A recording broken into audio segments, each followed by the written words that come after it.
Hi, everyone, and welcome back for another episode of Round Robin. I am your host, Tracy Preston, along with Christine Mulligan, Nina Mulligan, Angela Hafler, and of course, my husband, Todd Preston. Hey, everyone. Hello, hello. Hi, neighbors. What's up, everybody? Hey, everybody. Happy day. And we've already had quite the conversation. We did. So We had a little pregame show. a little pregame. So we'll see what happens. All right. I was perusing the internet per usual for topics to talk about today. And there's an online magazine called History Facts. Because I love history. So do you want to know what I came across? Sure. All right. It's going to test your knowledge. We're dipping back in time. All right. So Yep. So, dropping the pellets. All right. So do you guys want to know some everyday products that came out of World War I? Yeah. I was surprised. Okay. All right. So World War I, just as a little recap on when that was, for those of you who don't know, it began on July 28th, 1914, and lasted until November 11th, 1918. It was also known as the Great War, or just World War. Just those two words right there, World War, is frightening to me. Yeah. Frightening. All right, so I've got 7 products. But before I start, does anyone want to take a guess at what 7 products do you think came out of World War I? Q-tips. No. Okay. The lighter, like a Zippo lighter. Nope. Christina? Toilet paper. Toilet paper. No, but there's something close. What about you, Angela? Oh, damn. Fuck, I don't know. All right. Laundry soap.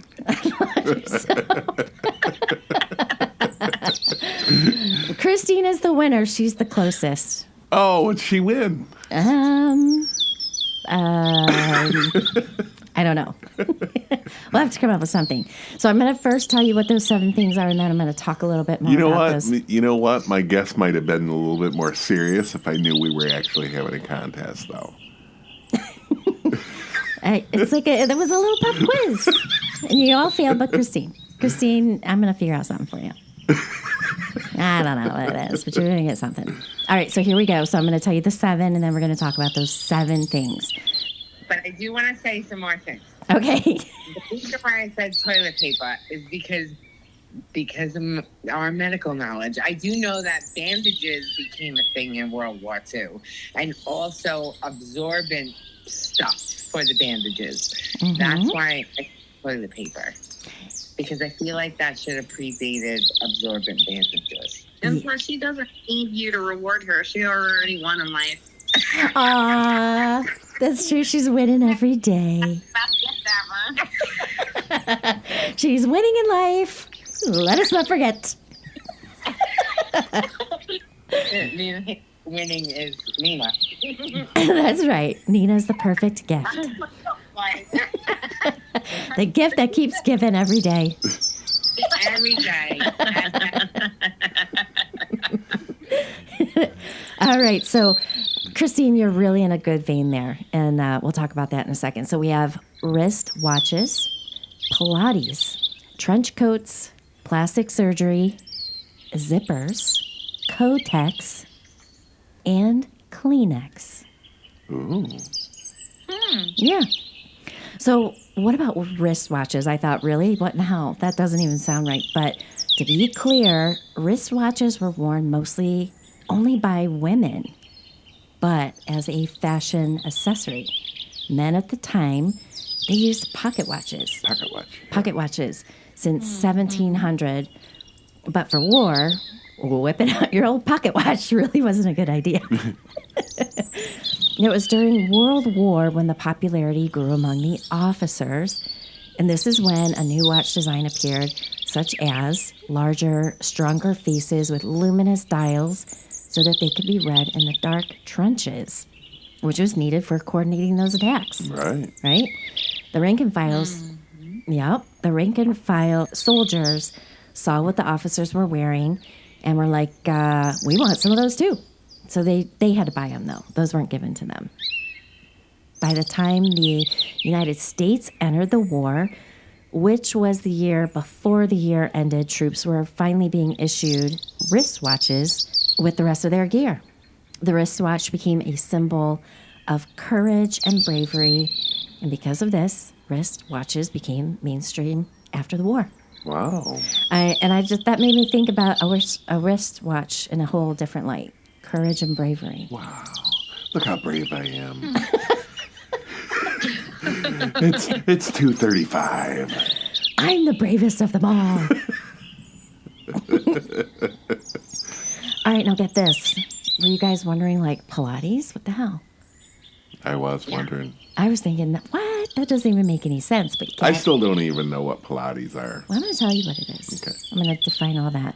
So get this. There was a man named Joseph Hubertus Pilates, who was a German physical trainer and inventor, interned, and I didn't really know what that meant, so I had to look it up. It means he was imprisoned. Interned is being imprisoned as an enemy on the Isle of Man. He was in the prison camp for over 3 years, and this is where he developed a regimen of muscle strengthening through slow, precise stretching and physical movement using minimal equipment. Basically, this would allow those confined to their beds to exercise. They would use springs and straps from their beds as resistant training. Right? Nuts.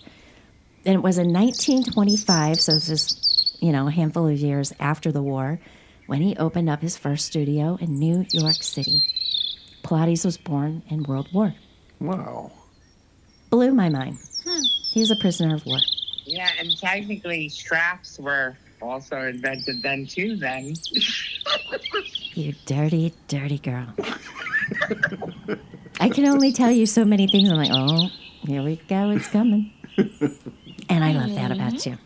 All right, so trench coats. Now, these were originally developed for British Army officers. They were waterproof, heavy-duty, double-breasted, and were designed to keep the officers warm and dry in the trenches, hence the name trench coat. Trench coat, yeah. But of course, their trench coats back then had all kinds of buckles and all kinds of things. They could like hook their maps to them and all kinds of stuff. So they're super popular. Yeah. Lots of colors now, and everybody has a trench coat. I had a trench coat when I was in the Marines. See? Me It too. was part of the uniform, yeah. Oh, they gave it to you as part of the uniform. Yeah. Huh. That's cool. Oh. Was it black? No, Blue? it was olive drab. Oh, It was Marine that's color. Army color. It was Marine. What do you mean, Army? Drab Army green? No, it was Marine green. He's like, what Oh, do you mean? there's a marine green. What does that look like? How does it differ? Well, it's tougher looking. Oh, because Marines are absolutely tougher. Of course. Agreed. But my dad was a Navy man. Oh, So well, there. no. That's a pea coat. All right. The Navy wore beige, didn't they? Like their uniforms and their trench coats were beige, No. not green. The Marines were No, the Navies were black. I think they were black. The pea coats are black. So that was much cooler than the Navy Yeah. trench coat. And, well, the sailor suits were white, were they not? White with black, like, trim on the collars? Black with white trim, and then the white sailor hat, like Cracker Jack. It's about to get raunchy up in here. Some shit about to go down. Todd and all of his brothers, except for one, were a Marine. Only one was a Navy boy. But I love the Navy. So there. All right. Plastic surgery. This kind of makes sense if you think about it. So over 700,000 troops in Britain were discharged from the war due to major injuries, and most of those were facial. Initially, to disguise or hide these injuries, these men were given masks or patches to wear. Have you guys ever seen those pictures? Yeah. I just saw one just recently where there was I don't know if it was World War One, but there was a soldier and his face was like really disfigured, and they gave him a prosthetic mask. Yeah.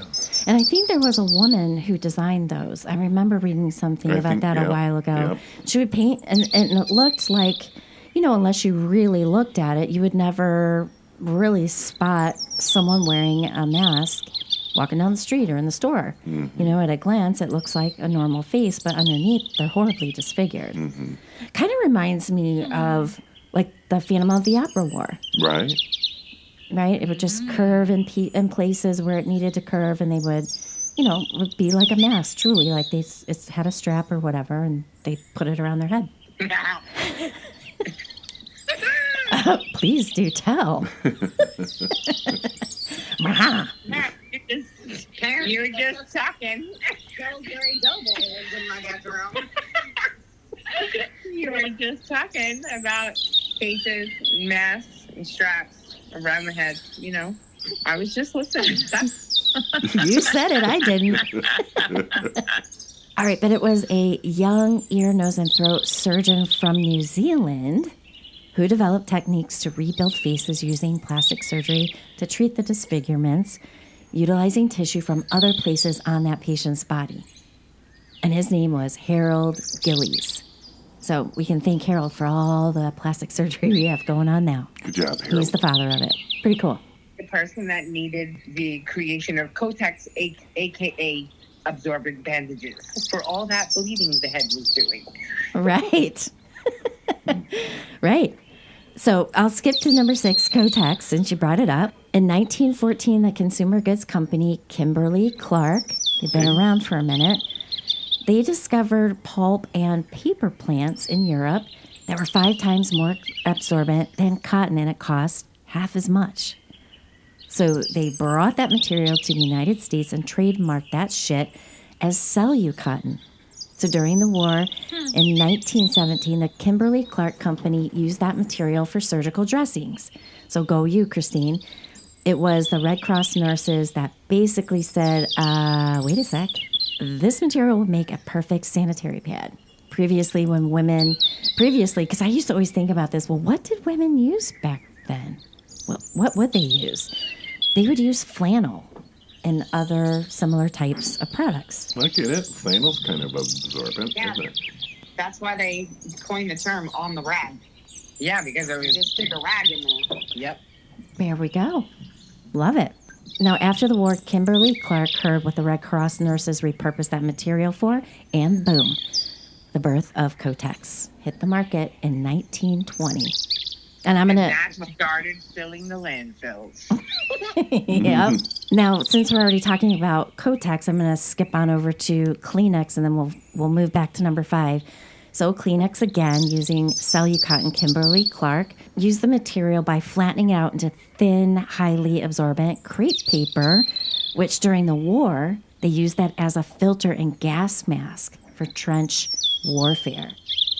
Oh, that makes sense, too. Yeah, so I'm thinking we should always have Kleenex at the ready, just in case. All right, but after the war, it was remarketed for makeup and cold cream removers. And then in 1924, the Kleenex was born, and soon it became the perfect product for blowing noses in. So Kimberly-Clark jumped on that, and soon we're marketing Kleenex as the handkerchiefs you can throw away. Just remember? Mm-hmm. Everybody carried handkerchiefs full of snot and boogers. Yeah, and then just put it back in their pocket. Put it in your pocket and then wash it. What? My dad actually... So gross. Yeah, my dad was actually... I remember he used to have handkerchiefs. My dad... They were white. Mine too. Yeah, my dad used bandanas. Okay. You know, the paisley bandanas. He always had one in his pocket. It was like, what? Yep. What? It seems like it would just like not really... My dad had like a really... I remember it seems like it was kind of a thin white handkerchief. Seems like a bandana would be kind of slickery, like it wouldn't absorb it. I don't know. Be slippery in your pocket. I don't know. I think my dad just wanted to be fashionable, so it couldn't just be a plain handkerchief. It had to have a design on it. And color. Yeah. Makes sense. Or monograms. Oh, that's right. Always. He always had one in his pocket. Now, did your dad have the white one or? They were usually all white, and then it was kind of transparent, whitish. Not transparent, but it was like you could see through clear it. white. And around the edges was like darker white lines around the edges, and then in the corner would have his monogrammed initials. Yep, I do. And they were Fancy. Yeah, he had all different colors: red, orange, brightest, like school bus yellow, brown. There was a whole blue. drawer full of folded Yeah. monogrammed. He had a whole drawer. Yeah, he a did. whole drawer. Yeah, he did. I see it. Yeah. All right. And then the last thing that's on my list is the zippers. Now, before the war, there were hooks and clasps with eyes to fasten clothes together, right? That's how they did it for who knows how long, centuries. But it was a Swedish-American engineer named Gideon Sundback who invented the hookless fastener number 2. And he did that in 1917. And in 1918, because remember, the war was still going on until 1918, the U.S. Navy ordered these fasteners for 10,000 flying suits. So he's the guy that made the zipper. No more hooks and clasps and ties. So I just found that was very interesting. We should know where these things came from. Now you're all in the know. Very cool. Don't you feel smarter? That's some good party trivia. That's some conversation starter. The zipper. Yeah, do you even know? No. You don't. Now you do. All right. So, most of the companies that we work for, they give their full-time workers a handful of paid time off holidays throughout the year. I'm thankful for those. I look forward to them. Like MLK Day, and Labor Day, and Thanksgiving, and Christmas, and Juneteenth, and New Year's Day, New Year's Eve, all that good stuff. But I came across a few national holidays that I never heard of before. These exist. And I think our company needs to get on fucking board. There's National Hangover Day. Oh, yeah. We need that. January 1. Yeah. Makes total sense. National Talk Like a Pirate Day. Arg, I knew of that one. You did? Yes. September Yeah. 19th. Yep. We just missed it. Yeah. It's a day where you're supposed to embrace your inner pirate by speaking in a pirate accent, Scurvy. like that, and using nautical terms all day. I got to put this one on the calendar. Yeah. It's That'll be fun. Well, I have a friend I went to school with. He is a Pittsburgh Pirates fan. So every Boo. year, talk like a pirate. I mean, He sticks with it all day oh, long. all day long. We got to look up some pirate nautical terms next year, babe. Next year. Then there's National Cat Herder Day. Cat herder. Yeah, it's What? called, yeah. So it's actually it's not what you think. I mean, it kind of is, but it isn't. So this is December 15th. We can do this one. And this is a day that celebrates those who can handle the impossible. I kind of like that. Why is it called cat herder? Because herding cats is not an easy job. I don't know. Speak for yourself. I'm a certified cat wrangler.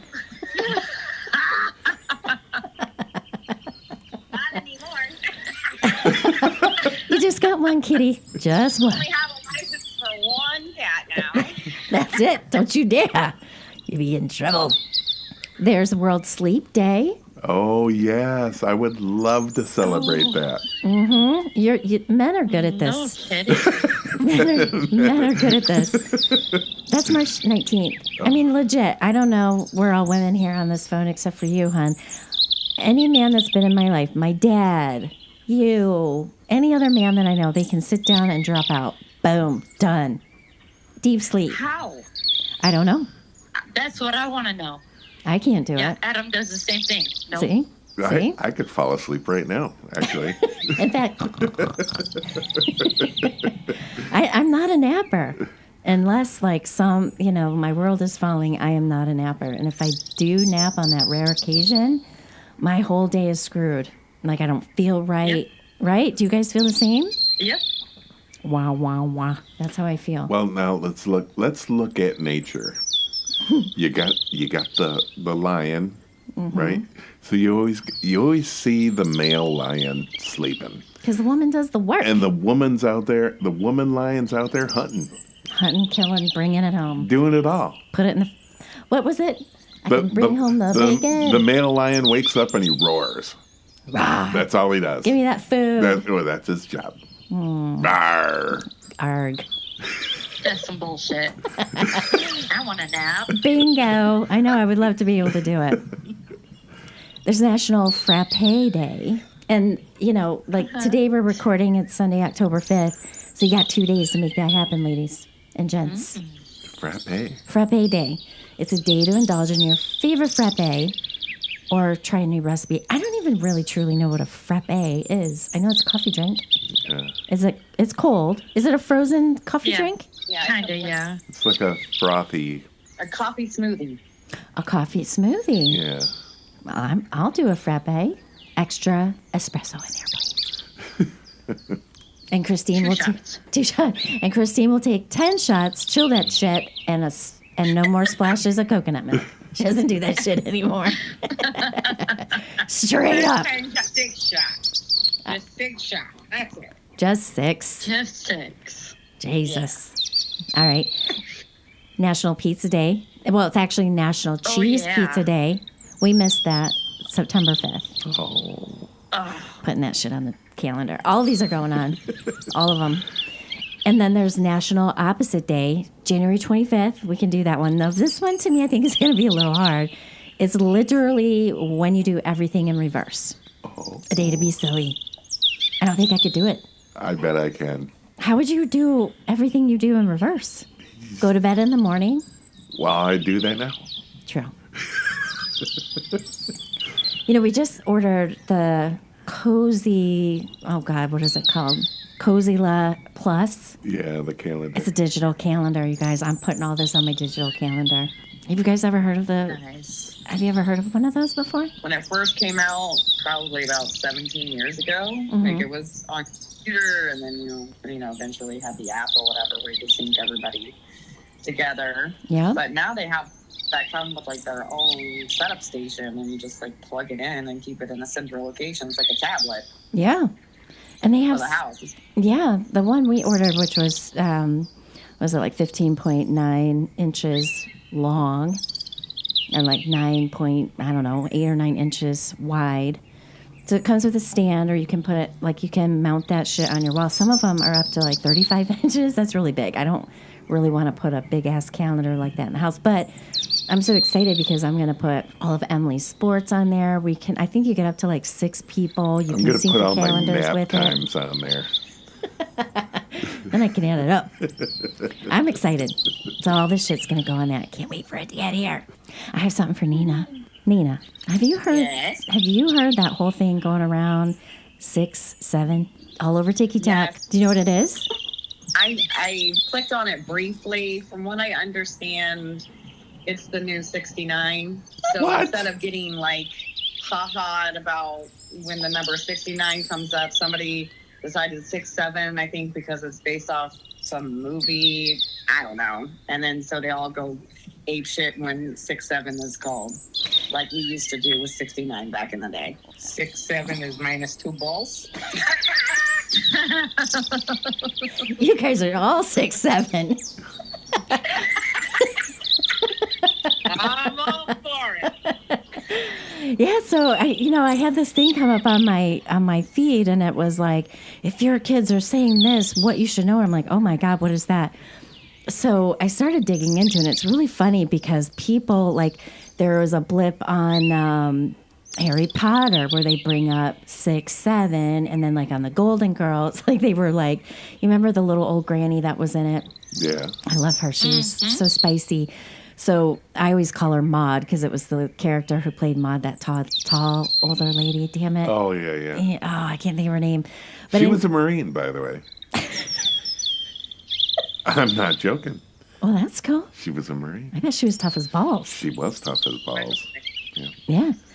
So, on the Golden Girls episode, they were busting Granny's ass. They're like, what do you mean you were going to leave a $67 tip? And she's like, I didn't say that. I said 6 or 7.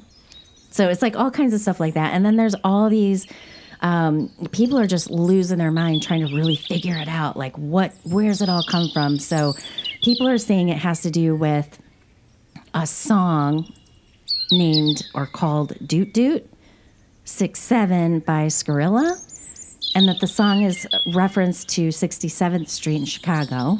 Then a sportscaster YouTuber was referring to a player named Lamilla Balls. What? Say that again. What? Lamilla Balls. I hope I'm saying that right. Because he was 6'7", 6'7", right? Now, funny. Here's the thing. This is really what it was, and I only found this because I was going deep down into the rabbit hole. Because you got all these adults like, oh, this is what it means. If your kids are doing this is where it comes from. That's really not where it came from at all. So there was a kid and his friend at a basketball game, and they saw the camera coming, and this kid was like, he's telling this guy he was being interviewed by, because he's the one who blew up this meme. So he's like, I knew I only had a couple of seconds, and I didn't know what I was going to say, and all of a sudden it got on me, and he's like, oh, 6'7". That's where it came from. Period. End of story. There is no real deep meaning behind this. Period. Wow. He just had a few seconds because he does kind of his hands open, palms up, and he's kind of almost juggling it. So that's really where it came from. It just freaking blew up. Huh. He's like, that's all it was. Interesting. Yeah, I thought it was interesting. That's a little bit of a letdown. Yeah, I know. And then, you know what? Here's the funny thing, though. Here's the really funny thing. Is then I started thinking about this picture that Emily's friend's mother sent me. Her daughter plays volleyball with my daughter. They had a picture together. This little girl's number 6. And Emily is 7. They didn't, Oh, my goodness. unbeknownst to them, they're in on it. Yep. I thought it was funny. All right. Now, if you live in the San Francisco Bay Area, you better be on the lookout. Apparently, they have an attacked squirrel. Yeah, true. Really? Yeah.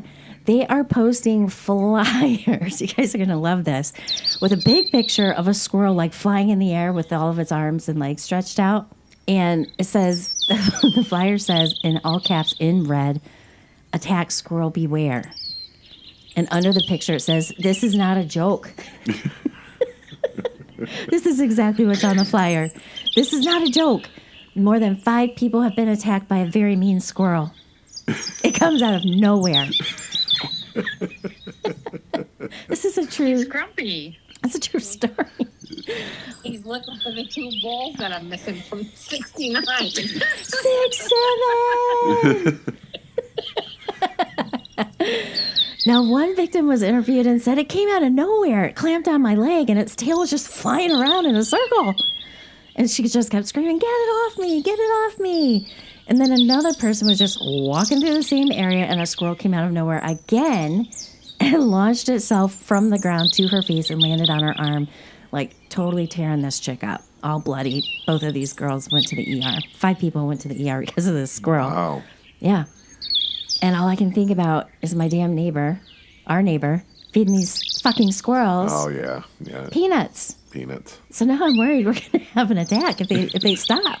I want them to stop because we're getting peanuts. We find these peanuts buried all over our place, in our garden. Yeah. And then, But how did you not immediately remember the story of when we went on a girls' trip and one of the other girls that we were with, the chipmunks were chasing her? It's I totally because forgot. she was enough.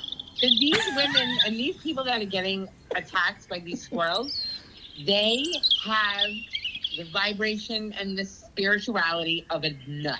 And the squirrels are just like, oh my God, I hit the mother load. And they're just trying to bring these nutbags back to their stash. yeah, I totally forgot about the crazy chipmunks. Come with me if you want to live. Yes. They were everywhere we went. They Yeah. were just like, oh, and she's a great person, but she's a little bit of a nutbag. She's a little And nutty. I've decided that the chipmunk just saw her true essence. Yeah. And those chipmunks wanted to bring her back to the stash. Yeah. I've got a whole family for you. Yeah. Maybe that's the case with the tax growth, is they just saw the true essence of those people. Yeah. Oh my God, I totally forgot about that. Hysterical. And we were all together, and neither you nor I had a crazy chipmunk. You did not see a big nut, A big nut. but they did in her, and they were trying to get her, and they wanted to bring her back to the hollow and store her for winter. We should have let them. Should have let them. All right. Have you guys heard of the 1 hour rule before? It's kind of like all over the place right now. Is that like when you can't go swimming after you eat? No. Oh. The 1 hour rule? The 1 hour rule. Remember your parents used to always say, you just ate, you can't go swimming? I said that's for hydrating. You need to take that hour for hydrating. The 1 hour rule. The 1 hour rule. Take a break and drink. You couldn't get in the pool until That's 2 hours. 30 minutes after you've eaten. That's a 2 hour hour rule. 2 hours? 2 hours? No. That's 2 hours. 30 minutes. You're not supposed 30 to minutes. eat something for 2 hours. No. I was told 30 minutes. Same here in my family. What about you, hon? I think it was an hour. An hour for you. What about you, Angela? Did your parents An restrict hour. you? An hour. Oh, yeah. Maybe. And then I was like, you know what? Fuck this. And I went in there, and after 15 minutes, and I was totally and completely fine. I'm like, that's a myth. It's a myth. It is a myth. My grandparents couldn't keep us out of the lake, and I think that was the reason why they brought the rule up, because it was like, We need an hour of Yeah. relaxation Yeah. before we have to worry about you guys. yep. Yeah. Yeah. Total bullshit. I used to eat and swim. No problem. Well, this 1 hour rule, something I want to challenge you guys to do is the power of focused, intentional effort towards your personal growth and whatever that is for you. And you're supposed to do it in the morning. So no phones, no scrolling, no games. You're supposed to have 1 hour to yourself. And in the morning, that's when your brain is supposed to be the most, what do I want to say, accepting. Because you just woke up, you should be refreshed. So you take that 1 hour. Yeah. Notice she said supposed to be. Supposed to be. I know some days I wake up like a freaking zombie. But that's what If I you're don't have my coffee, don't talk to me until I have my coffee. Well, you can have your coffee. My brain's not working. Right. You can have your coffee, but you have to stay away from surfing on the internet, looking on Facebook, any of that stuff. You're supposed to leave your phone down and do whatever it is that you need. So whether it's just having your coffee and meditating, stretching, thinking about things, reading a book, something that is going to help you grow in whatever way, whatever form that is. And I'm like, I think I want to do this. Like, really, I want to take a few days. So this is the challenge. If you guys are up to it, take a few days, really think about what you want or how things in life affect you, meaning letting other people that hurt your feelings, like learning to let that go, right? If that's an area in your life. If it's a professional thing in life, how are you going to, what kind of things you want to do? So I want to make a list, and then I want to start get up an hour early, make the coffee, and then work toward that every day. Do you guys want to do it with me for a week and just see how it goes? Is anybody in to do it? If not, you're just going to watch me grow like a mofo. I'll leave you bitches behind. At the end of the week, I'll be like, Trace, I just spent an hour every morning and nothing happened because my brain's not working. That fog did not clear. Try it with you. Okay, cool, hon. Are you in? Well, I mean, Whenever it is that you get up, okay. plant no interruptions, just that's your focus time, that's your Well, self the focus first time. half hour I'm up, I'm in the bathroom, though. Well, you can meditate on the pot. Well, Or you could thumb through a book. Or you can start making your list. I'll put some paper and a pencil in there for you. you totally will. I totally will. He knows it. All right, Christina and Nina, are you guys going to try it with me?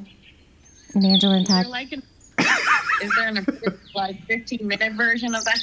Yeah, Nina. No abridged. She picks up her phone every morning. I gotta see what happened while I was sleeping. She's addicted.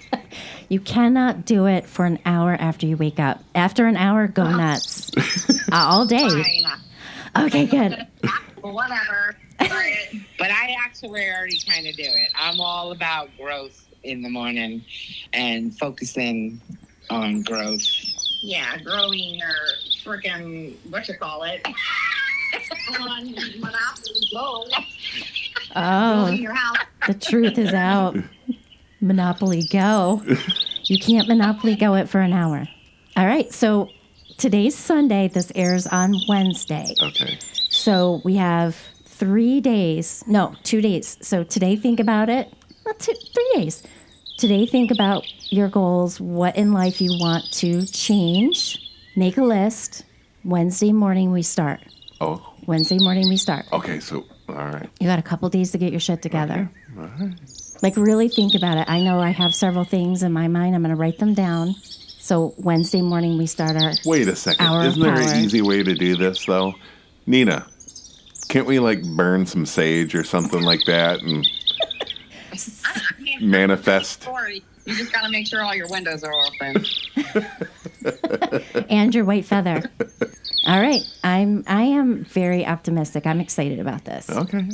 All right. I'm for it. So then the next time we record, we're going to bring our actualizations. We're going to talk about what happened, how we feel. All right. All right. And if it's working, let's keep it up. Okay.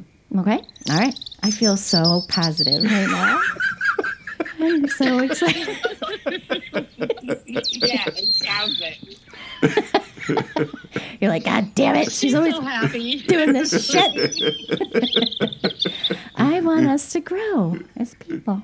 I'm a shower, not a grower. But there you don't tell your secrets. And for any of our listeners out there, do it with us.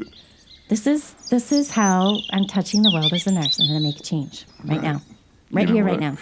Oh, I got that Michael Jackson song in my head now. What, Michael Jackson? I'm talking to the man in the mirror.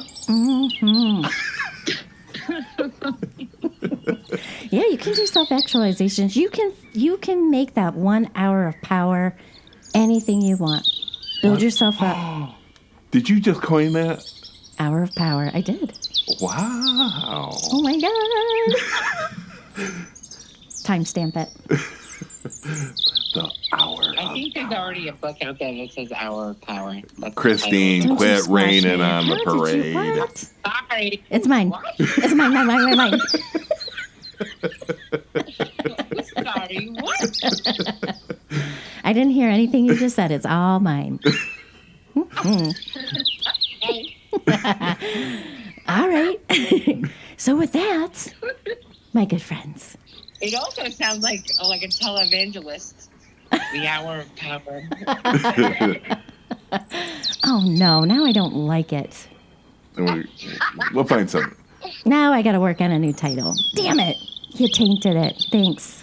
Good job, Christine. See, you know what, You know Christine? what? Just, you know what? Zip it. Zipper. Hour. When was the zipper made? 1917. Power all the time. Oh, I know what's going down over there today.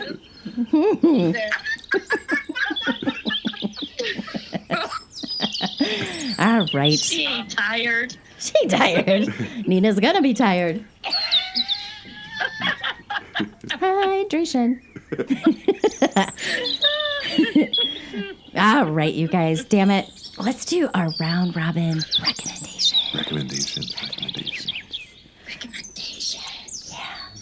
Who wants to go first? I do. Oh, you snatchy little snatcher. All right.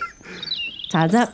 So, He's going to speak for both of us, but you know I'm going to interject. well, you know what? I'm just guessing that probably everybody on this He wanted to beat in everybody's what he wanted in to this do. group is probably talking about the same thing. It's the monster, the Ed Gein Ed Gain. story. Mm-hmm. Did you guys watch it? No, not yet. Oh my God. This show is bonkers. Bonkers. bonkers. And I'm telling you right now, any scary movie that's out there does not compare to the real life shit that entails in this man's life. It's insane. And some of the biggest horror movies Are inspired. by Ed Gein. Yep. Right. And we talked about this before. Psycho, Yep. Leatherface, and Silence of the Lambs. Silence of the Lambs. And well, I mean, I think even more than that, everybody has kind of taken a piece because this is such an interesting case. His mind was totally malfunctioned. But was it? That's what I wonder. And here's why I wonder it. When you're watching the show, you think that he's a simpleton, Yeah. very much a simpleton. But I wonder if he really was. I wonder if it was an act. Really? Yeah. I mean, I'm thinking, yeah, he's just simple-minded and this and that. Now, his mother was staunchly religious, Yeah. ruled that house, right? I mean, we're not going to give you guys all the details, but who's the other serial killer that also, remember it was the end of The Ted Bundy. the Ted Bundy. Yep. Yep. They think he even was somehow, based himself off of Ed Gein. Yeah. Yeah. And then the other thing was, because this was in the early 40s, World War Yeah. II Yeah. Yeah. era. Yeah. And he was very, very fascinated with this woman called Ela Koch, or Cock.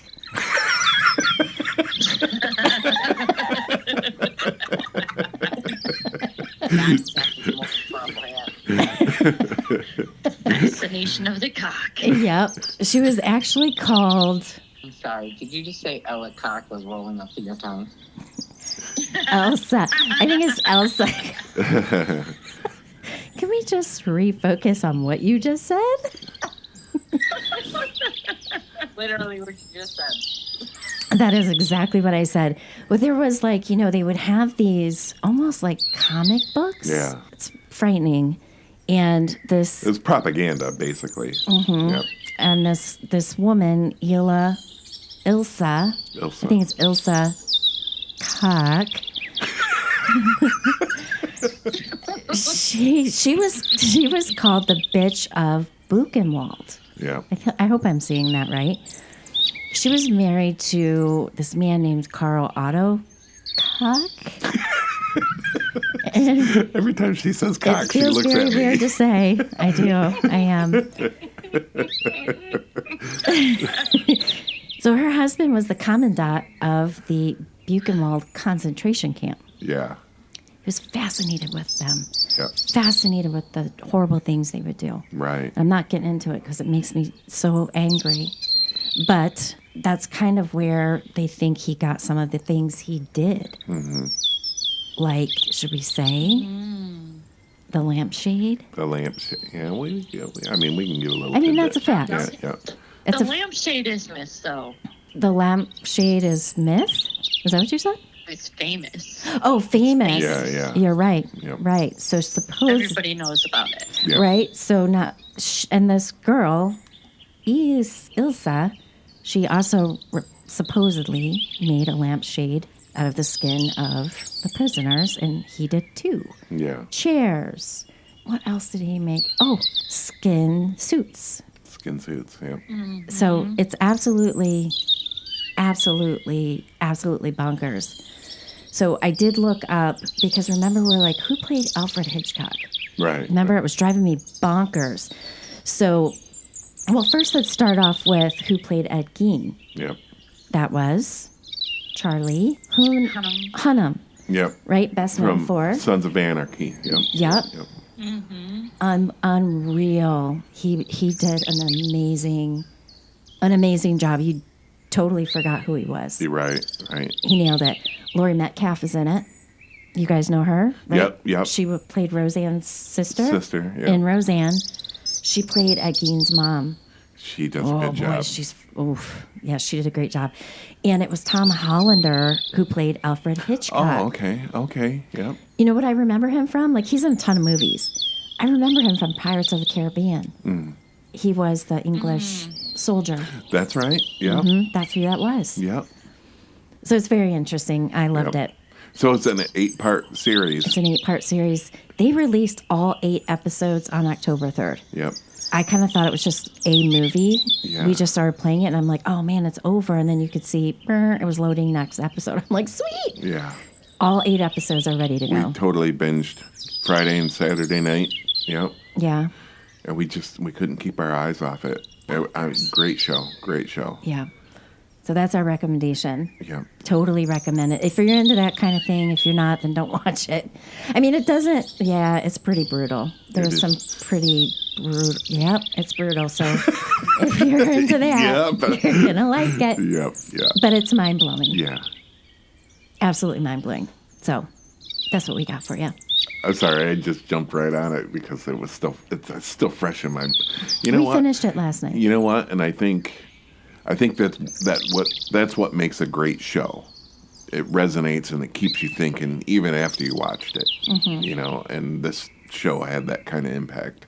Right. Where it was like, wow. To think about it, think about the human brain and how it works, and when a human brain is not right, what it can do. Right. And you know what? You're absolutely right for questioning me when I said that earlier. But it still makes me think because he ended up being diagnosed, so he was never sent to prison. Yep. Because he was unfit to stand trial by reason of insanity. And so he went to a mental institution, which is where he lived out the rest of his life. And there they did diagnose him as schizophrenic. Yep. So as we know, schizophrenics are highly intelligent. So I guess that's where I was going with that. Like, yeah, he was schizophrenic, but I also think that he kind of worked that system a minute. Mm-hmm. Yeah, I mean, you know what I'm saying? He wasn't as simple-minded as it would come off. Maybe exactly. He was a genius, right? But in not a good way. Yeah. All right, so that's what we got for you. Who's up next? Sense. Yeah, anyone? I'll go. Bueller? I'll go. Okay. I actually have 2 and both of them we watched yesterday. My daughter and I watched one yesterday, and then Adam and I and Liv watched the other one. But the first one is Beautiful Creatures, and it's an old one. It's on Paramount Plus, but it's kind of cool because it has to do with like witches in the Deep South, and the Civil War and all of that. But really, it has to do with love and the power of love, and it's just I don't know. I love that movie. I've watched it many times. And they quote Charles Bukowski, who is one of my favorite poets. And there's like one quote from him that they say at the end of the movie. And so it goes through where she's about to turn 16 and is in love with a guy in high school. And they're really, really close, and her family's trying to tear them apart because they feel like, she's going to die and go to the dark side and all of this. So, but she says goodbye to him. And at the end of the movie, they kind of come back together, but it's just a really good love story. I like it. I'm a mush when it comes to love. But the quote, I'll tell you the quote because I think it's beautiful. I've quoted it many times in the past. There's a place in the heart that will never be filled. A space, and even during the best moments and the greatest times, we will know it. We will know it more than ever. There is a place in the heart that will never be filled, and we will wait and wait in that space. And it's like, before when I was single, that is what I was waiting for, was that love. And I found that love, and now it rings even more true. So it's kind of a nostalgic thing for me. I love it. But it's a great movie. Yeah, it sounds super good. I love a good love story. Beyond all the murder and mayhem, great. I do love a good story. Full of love. And there's still chaos and a little bit of violence in there, but in the end, it's all about love kind of thing. I love it. So my second one is Morbius. Have you guys seen it? No, I want to, though. Go ahead. It's a Marvel movie. Jared Leto plays Morbius, and he's a doctor, and he and his best friend have like a really rare blood disease that they have to have their blood kind of, what is it called when you have to clean it? Like dialysis? Yeah, kind of. Like yeah, Transfusion. basically. So, yeah, and if they don't, they'll die, right? So he spends his entire life as a doctor trying to save people. And he comes up with this bizarre, crazy idea to take the blood from vampire bats and create this kind of anecdote or I don't know. It fixes their blood, right? So he does it on himself and he becomes the sort of vampire. He has to drink blood in order to keep from being a monster, but his best friend, he steals one of the vials. So it's like this battle thing, right? And there's love in it, but it's a really good movie. I will recommend that one. It's really, really good. Amazon Prime, I think, is what it's on, what we watched it on. I love But it Jared was Leto. really good. I love Me too. Jared Leto. He's intense. Yeah. He does a great, anything he does, I like it. I wasn't a huge fan Yeah, when and he played the Joker, though. Oh, he was a great Joker. I don't know. It's hard to He beat Jack was. Nicholson. Well, yeah. That's true. Awesome. I wrote those down. Thank you. Yeah. Ladies, are you already right, doing your well, hour of power?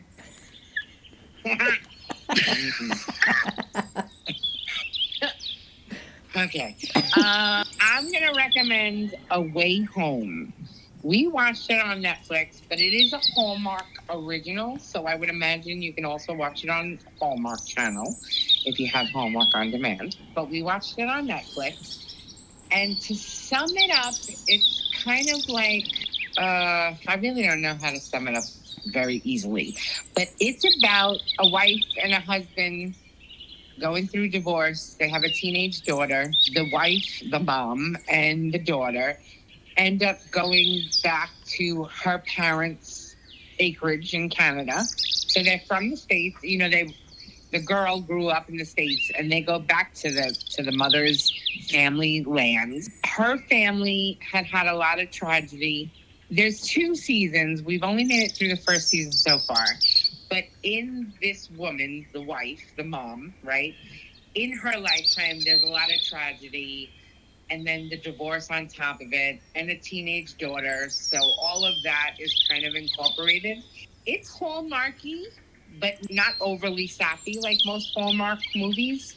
And of course, it's a mini series or a series, so it's not everything all bundled up in a clean little movie like Hallmark usually does. But there's an interesting touch of time travel in it. So it's, you know, a little sci-fi-ish, I guess. A little witchy, maybe. Yeah. I don't know. I'm still waiting for... There's got to be, like, some kind of witchery in the family line or something. And I don't know. Only certain people can go through the timeline, like go through the portal or whatever. But it's I think it's really interesting. Yeah, so far it's really interesting. And it's got Andy McDowell in it. Yes, and Andy McDowell was the reason why we actually started watching it. We were like, we like her. I love her. We'll watch it. So we kind of just got sucked into it, but we basically got sucked into it to watch the whole first season. And pretty much just because Andy McDowell was the grandmother. Andy McDowell is the mother of the mother, you know, the mother being the main character in the story, I guess. Right. So Andy is the grandmother, the owner of the land they go back to, the mother of the tragic family episodic stuff, right? Okay. So Andy McDowell was the draw, but the storyline and everything that happens in between, and then the time travel, and then the period pieces from the different times, I liked it, and I recommend it. And I really can't sum it up any better than that, so I'm not doing it any justice. But if you like Hallmarky movies, but not that much sap, and also real life struggles and traumas that some families go through, it's interesting. I like it. I'm hooked. I'm ready for season 2, which we didn't get to yet. But so that's what I say. It's called A Way Home on Netflix. I'm watching it, but it is a Hallmark original. Awesome. And I'm going to just tag off of that because I'm trying to be purposeful and make sure that I try to watch some of the recommendations you guys are throwing out. Yep. So, Wayward, you and Nina brought that up last time we talked. I started that when I was in Mobile, Alabama, and I'm hooked. It's nuts. It's nuts. So thank you for recommending that. I can't wait to finish it. I'm going to rewatch it because I want Todd to definitely see it, and then after that, I'm gonna watch Angela's recommendation about the Family of Guinness. I think it's called. So that's up next. Yes. Yep. Yep. So The House of Guinness. The House yep. of Guinness. Yep. The House of Guinness. So these recommendations are good, y'all. Yeah. Super good. So I'm hoping people are watching them because they're awesome. Yeah. So, well, that does it for our show today, you guys. So thank you, as always, for coming back and listening. And we look forward to seeing you back on Friday. And then I really look forward to telling you about our hour of power that I have to rename. Our growth. Yeah, that sounds too angelic. It does. I got to fix it. Power hour. Let's do that. Power hour. I can't wait to hear how much we grow. Or not. We'll see. All right. Well, thanks, everyone. Have a great week, and we will see you back on Friday for F-Bomb. Have a great week, everyone. Bye. Bye. Later. Adios. Adios, amigos.